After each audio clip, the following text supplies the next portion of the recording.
আজ শেষবারের মতো সেই গানটা শোনাবা? শেষবার বলতেছো কেন?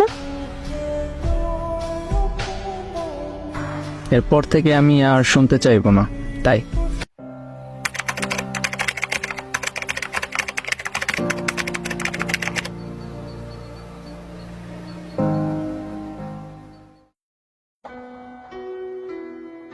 চিঠিতে তুমি কি লিখছো? খারাপ কিছু?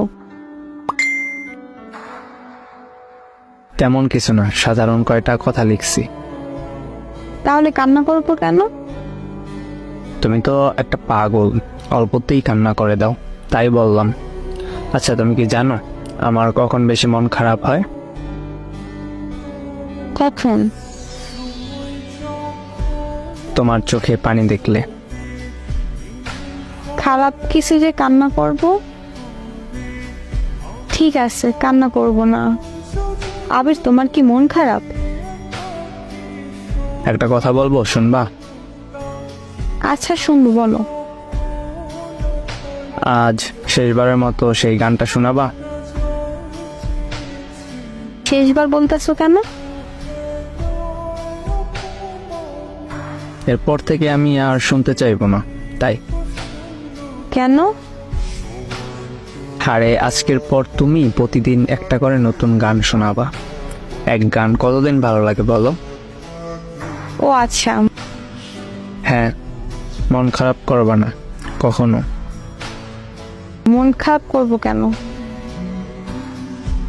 না, এমনিতেই আর কি বললাম। তোমার কি হয়েছে আমাকে বলো প্লিজ। আরে পাগলি, তেমন কিছু না। আচ্ছা শোনো, রাত অনেক হয়েছে, এবার ঘুমাও, আমারও ঘুম আসছে। আচ্ছা ঠিক আছে, তুমি ঘুমাও। শোনো, বলো। অনেক ভালোবাসি তোমাকে। আমিও তোমাকে অনেক ভালোবাসি। পরের দিন সকালে ঘুম থেকে উঠে তুবা তার বান্ধবীকে নিয়ে ছেলেটির বাসায় যায়। গিয়ে দেখে ছেলেটির বাসার সামনে অনেক লোকের ভিড়। তারপর দেখে কি যেন একটা চৌকিতে চাদর গায়ে দিয়ে শুয়ে আছে। তুবা জিজ্ঞেস করলো ওইটা কে। পাশে থেকে একজন বলল ওইটা আবির, ও আর নেই এই পৃথিবীতে। তুবা একটা চিৎকার দিয়ে জ্ঞান হারিয়ে ফেলে। কিছুক্ষণ পর জ্ঞান ফিরে তুবার, সরাসরি আবিরের রুমে চলে যায়। আবিরের কথা অনুযায়ী আবিরের রুমে একটা বক্স পায়, তার ভিতরে একটা চিঠি পায়।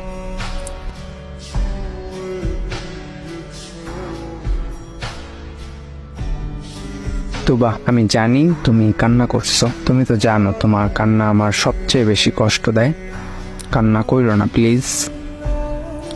তুবা, তোমার মনে আছে একবার তুমি একটা শাড়ি পছন্দ করছিলা হলুদ রঙের, কিন্তু তখন আমার কাছে টাকা ছিল মাত্র 1160 টাকা, তাই ওই শাড়িটা আমি তোমাকে কিনে দিতে পারি নাই। শাড়িটার দাম ছিল 1850 টাকা। কাল আমার হাতে যখন টাকা পেলাম তখনই তোমার সেই শাড়িটার কথা মনে পড়লো। অনেক খোঁজাখুঁজি করার পরে শাড়িটা পেলাম। দেখো বক্সের ভিতর শাড়িটা প্যাকেট করা আছে। শাড়িটা পইরো কিন্তু তুমি। তুমি ভাবতেছো আমি এতগুলো টাকা কই পেয়েছি? আশরাফ খানকে তো চিনোই তুমি, তোমার বাবার পরিচিত উনি একটা ভয়ঙ্কর ওষুধ তৈরি করেছেন, যেইটা সামান্য মাত্রায় কোনো মানুষের শরীরে দিলে 8 ঘন্টার ভিতর মৃত্যু নিশ্চিত। ওষুধটা পরীক্ষার জন্য আমি আমার শরীরটা দিয়েছি, তার বিনিময়ে আমাকে 10 লক্ষ টাকা